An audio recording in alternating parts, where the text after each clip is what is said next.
Manuel Joaquim, um suíço,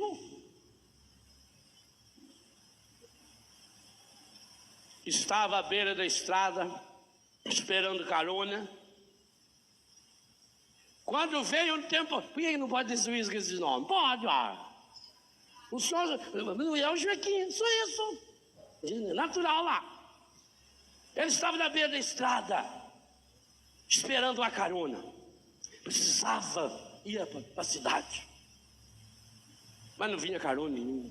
Foi escurecendo. Ele olhava no horizonte, não via nada.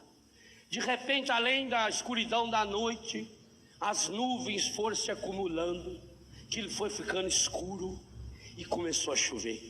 Mas era um toró tão violento que ele não enxergava 1 metro acima na frente do seu nariz.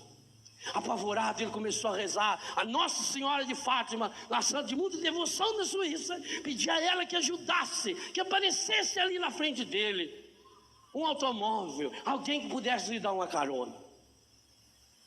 Foi com emoção quando ele viu que veio se aproximando dele. Ele não conseguia enxergar direito, porque um dos defeitos naturais do ser humano é não ter limpador de para-brisa nos olhos quando chove.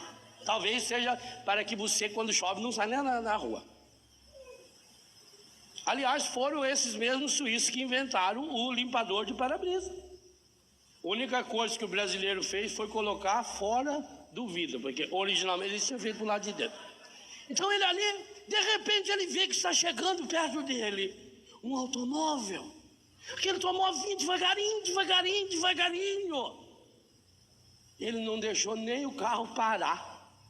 Como estava bem devagarinho, ele entrou do lado do carona, sentou, fechou a porta. Graças a Deus, obrigado, minha Nossa Senhora, muito agradecido de eu poder estar dentro desse automóvel, muito obrigado. Falando assim no suíço clássico, né? E foi limpando assim o rosto, aquele suor, e o carro devagarinho ainda. E quando ele foi agradecer ao motorista, não tinha motorista.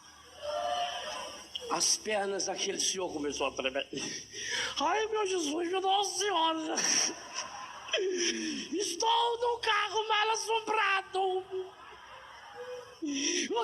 E aqueles carros que tem trava, que quando fecha a porta ele trava sozinho. Travou. E ele não sabia onde estava a manivela, aquele calor ali dentro.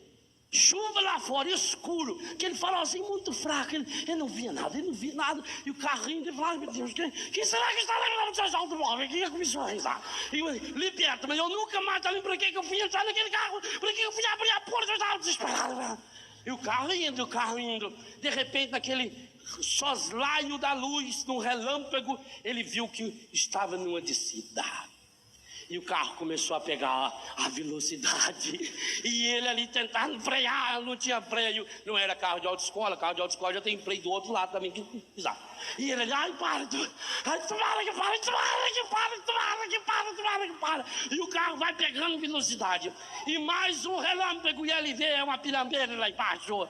E ele começa a ficar desesperado. Quem será aquele mau espírito que estava dirigindo aquele automóvel? Ele estava apavorado. Quando ele estava quase que o carro caindo no desfiladeiro, surge do lado de fora do carro uma mão.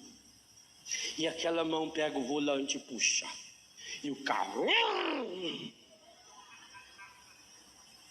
E parou.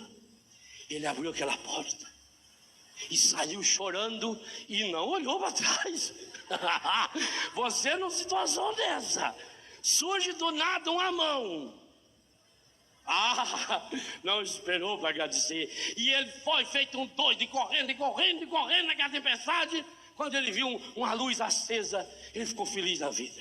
Aquilo era uma mercearia, um armazenzinho. E ele entrou esbaforido. Ele estava muito cansado. Pediu uma água. Ele limpou, eu não conto. Eu passei as experiência mais terrível da minha vida. Agora eu acredito em assombração. Existe assombração, porque eu fui vítima. Hoje quase que a assombração me procura pela beira.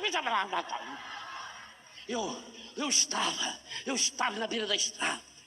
Eu estava esperando um automóvel, uma carona. E ele conta para o dono do bar: o senhor não vai acreditar. De repente, me apareceu um automóvel. Ele estava vagarosamente e eu pensei que era para mim. Preço não vale oferecido quando não tiver certeza. E eu me adentrei e pus aquele cinturão. E aquele cinturão depois não se soltava, porque nessa hora nada funciona. O senhor não vai acreditar. O carro estava a andar sozinho. Não havia motorista. Eu vi com esses olhos que a terra o achuvado comer. Quando ele estava ainda a contar aquele episódio, chega no mesmo armazém dois senhores, sujos de barro, molhado, suado. Um olha para o outro e falou: não era ele! Foi ele que entrou no carro quando nós estávamos empurrando o carro lá atrás. Era ele! O que você pensou que fosse? Não era assombração. O carro estragou. Os dois homens saíram e foram empurrando devagarinho. Como estava chovendo. E por graça de Deus, o próprio motorista correu, enfiou a mão e puxou o volante. Às vezes, você pensou que fosse? Não era assombração. O carro estragou. Os dois homens saíram e foram empurrando devagarinho. Como estava chovendo. E por graça de Deus, o próprio motorista correu, enfiou a mão e puxou o volante. Às vezes o fenômeno não é aquilo que a gente pensa.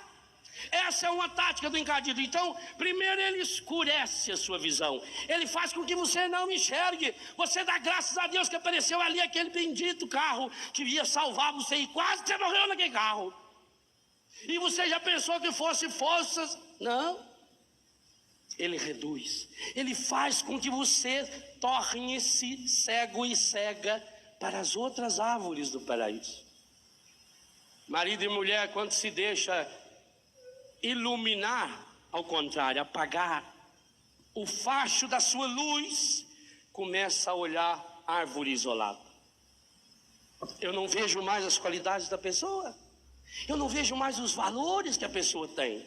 Eu não vejo mais a luta da pessoa. E com um detalhe impressionante: Jesus é um espetáculo. Quando Jesus disse que à medida que você medir os outros, você vai medir a si mesmo. Ou melhor, quando Jesus disse que à medida que você mede os outros, vai ser usado para medir você, Jesus também estava querendo dizer que a primeira pessoa que vai fazer isso será você mesmo. Quando eu começo a treinar os meus olhos para ver as coisas no outro, logo bitola. Sabe o que é bitola? É aquele trilho. Por que o Brasil, sendo um país continental, não tem praticamente rede ferroviária? Olha o que a bitola faz. Você vai na Europa, você atravessa a Europa inteira, você vai de Lisboa a Moscou, vai de trem. E trens que andam numa velocidade fabulosa. Por que aqui no Brasil não temos? Porque foram comprados há muitos e muitos anos atrás. As bitolas que eles não usavam mais lá, ofereceram para nós lá nos Estados Unidos.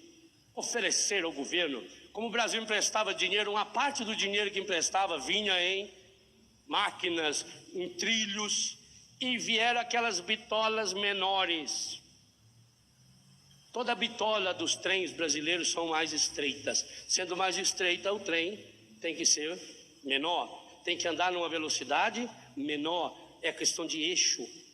E hoje nós temos um problema sério das rodovias, um problema sério dos transportes, um problema sério do transporte aéreo, porque a bitola usada na nossa rede ferroviária é ultrapassada. O encadido vai fazendo isso. Então ele bitola. O que é uma pessoa bitolada? É uma pessoa que não consegue sair. A pessoa põe uma coisa na cabeça, não tem quem tira. E quem, se não tivesse aparecido aqueles dois senhores que estavam empurrando o carro, quem iria esclarecer ao querido suíço, o senhor Manuel Joaquim, que aquilo eram duas pessoas e não um espírito, todo mundo queria matar ele? O encardido então faz isso, ele bitola o seu olhar. Ele faz você enxergar. Repito, ele começa com uma pergunta: é verdade?